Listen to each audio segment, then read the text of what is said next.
Hello folks, we're back here with Miss Mathis. The presidential election's coming up next year, or almost a year out, a little past a year out.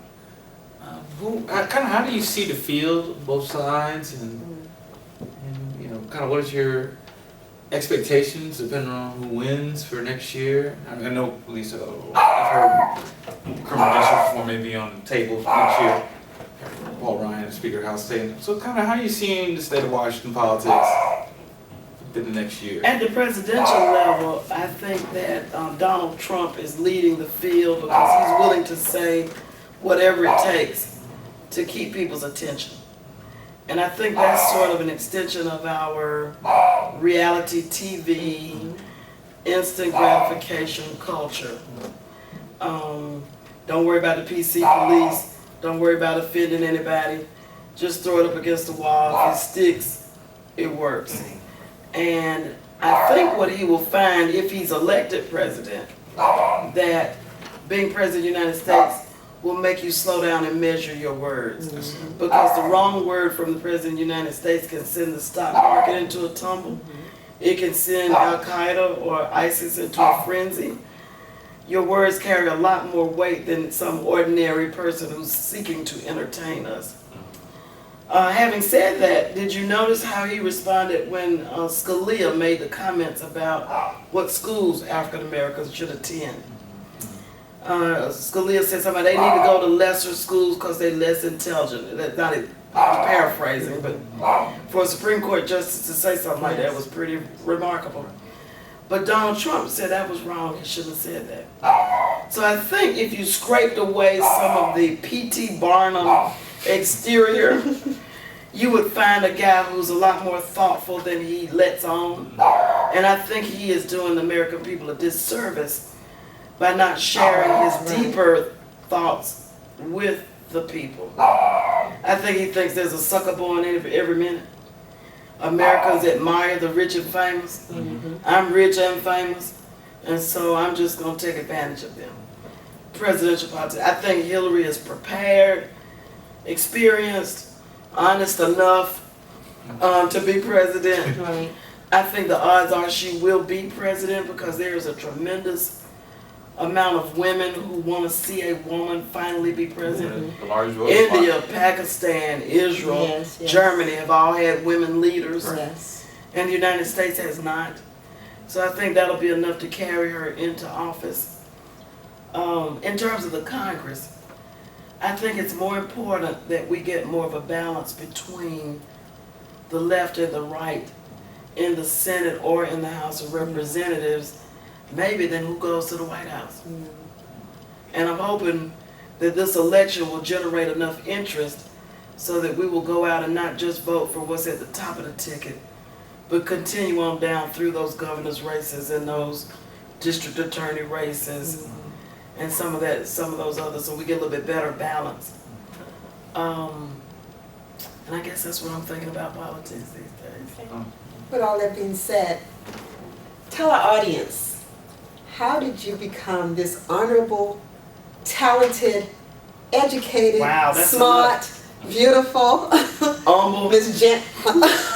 humble Miss Janice Mathis? And what would you leave them with? I won the parent lottery. If you go to Facebook, you'll see a very plain looking picture of some hard-working people who were determined to have a family that made sense. You know your Facebook about to blow up now, right? Oh yeah, that'll be fine. Maybe I'll finally get those 5,000 friends. Hey. Who worked really hard. They always had 2 jobs. All work was dignified. Church was important. We'll do anything for each other. We treat people the way we want to be treated. We tell the truth. If we say we're going to do something, we do it. Your word is your bond. So those basic values. And you don't pay it much attention, and frankly, a little bit embarrassed by it growing up. But as you get older, you find out that that's the real stuff. John Romaine pocketbooks were a big deal when I was in junior high school. And I want a John Romaine pocketbook, probably cost about $40, real leather pocketbook. I want to say they must not be going to college. Because if they buying $40 pocketbooks for people in the 8th grade, evidently they ain't saving no money for college, so you can forget that. Or maybe they got a room down there for you. And she gone in her room and shut her door, and that was the end of that. And so you learn to value things that were important. Yes. And I think in terms of me personally, I went to junior high school in 1967. One of the first kids to go to an integrated school in my town. There were 5 of us in the 7th grade who were African American. And my parents and their friends had argued all summer about whether to send us or not. They knew it was dangerous. They knew it wasn't all good, that there were pros and cons. And my godmother was like, Joe, don't send them kids over there to that. You don't know how they're going to treat them. And we'll lose control of our schools and we'll never get control of it back. And they're not going to treat us right, I'm telling you. And I wanted her to win because I didn't want to change schools. But he won the argument. He said they're going to have to live with them. They might as well learn to work with them, go to school with them now. So they were both good arguments, right? And as a child, they didn't sort of push us off in the corner. We got to listen to the argument. And I said, well now, since I'm going, I said, you want us to go? I said, no, y'all sending me, so what y'all going for? No, I'm going. But at 11, to believe that it was your job to convince white people who had never taught a black child before that black children could learn, that was my responsibility.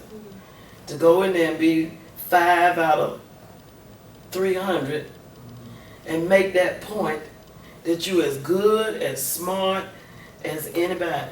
You may put grease in your hair, right? You may straighten your hair, but you as smart, you can learn anything they got in them books to teach. That shaped me in ways in terms of courage and confidence and responsibility to my people and accepting responsibility at an early age that I don't think any other experience could have given me at that point. Sounds foreign to y'all probably, but it was a big deal back then. It wasn't too long ago. Yeah. And I never looked at it that way. The kids that went to those segregated schools and, the responsibility that they had. They say, you go to a white school. I said, no, I go to an integrated school because I'm there now. Right. And it's no longer a white school. It could be a white school if I'm going to school. Right. You get that kind of feisty kind of attitude to keep from being because there were people who didn't want you there. Right. And didn't think. I had a woman that would give me numbers. I kept making hundreds on the test. She kept giving me C's on my report card. Said she thought I was cheap. Couldn't possibly have no Negro child that was doing 7th grade math on 7th grade math level. But it's good to learn that at 11. Yeah. Better to learn it at 11 than at 50. Yes. Don't you know people who don't know it yet? Yes. Don't know it yet. President of my class by the time I graduated, class was 20% black, 80% white. The white kids knew what the school was. She can be the president of our class.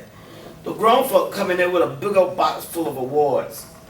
From the Civitan and the this and the that and the this, and I'm homecoming court on my way to Duke on a scholarship. Wasn't nothing in the box for me. I said, that's all right, I got y'all. Yeah. It's okay. It's all right. Wow. So to understand that, but not to be warped by it, not to be discouraged by it. To say, yeah, you got some of that still out there, but I'm not going to go pull the covers up over my head. You got the wrong one. Come with it. Bring your A game and bring your lunch. We thank you because you definitely have opened doors for all of us. Not just blacks, not just women, but that political mind and reaching our young people to have them thinking in different direction.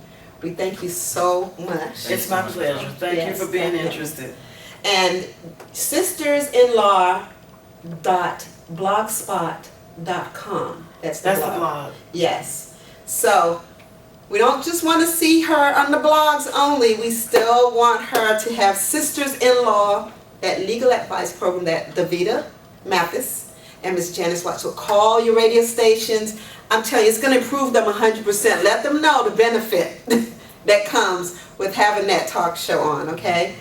Good luck in your endeavors Thank as well. you so I think what you're much. doing is just fabulous. Thank you so much. This is FEG Entertainment. I'm Delsey Marone. And I'm Christopher Mulgrave. The lovely Miss Janice L. Mathis. Thank you so much. It's been my pleasure. Thank you. Until you see us again, treat others how you would want them to treat you. The world would be better. That's right. Until next time.